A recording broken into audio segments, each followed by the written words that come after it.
going on, everybody? My name is Mike, and I have the privilege to show you a quick tutorial on my coloring process. Before I get started, I'd like to thank Evan and Cartoon Block for giving me this opportunity to share my work with you. So without further ado, let's get started. First, I'll be using my Copic markers E00 and E93 to lay in my skin tones. I begin my drawing by using my E00. Right now I'm moving around the contours of the face and applying my base colors to all the shadowy areas.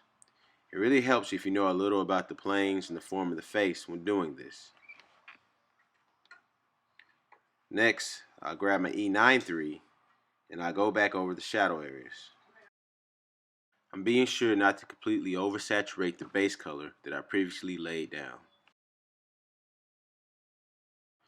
Be sure that you leave the breaks in the skin where the light hits the face more directly. This is going to become very important later on when you want to make sure this looks like a three-dimensional form. As you can see, I've grabbed my E00 once again. I'm going around all the places of the face I've already touched and just make sure it makes a nice, smooth, consistent blend between the two different skin tones that I've laid down previously. Then I go back and add a flesh tone to the lips. I'm not really worried about leaving highlights on the lips like I normally would because I can go back with white out later on and add the highlights to it. For the blues of the picture, I'll be using my Copic B24 and B21. I start off by using my B21 and applying it to the skin.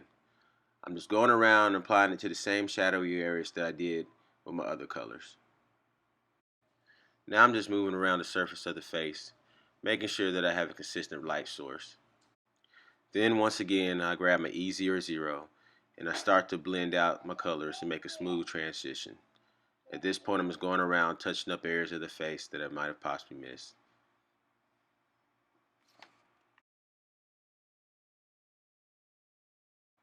Alright, so now I got my YGO3. The only thing I need this for is so I can do the eyes. My main concern with those are just to make sure I leave a highlight so you can see where the light directly hits the eyes. Then I go back and grab my B21 once again, and realistically I'm just moving around playing with the mask to see what I like and what it looks like. As long as my light source is consistent, I can pretty much color the mask any style I want. I'm imagining her mask is made out of some type of highly reflective material, so that's why I'm leaving the big highlight on the front top of the forehead versus how it shines and reflects off her face. So now I grab my B24 for the darker shade of blue.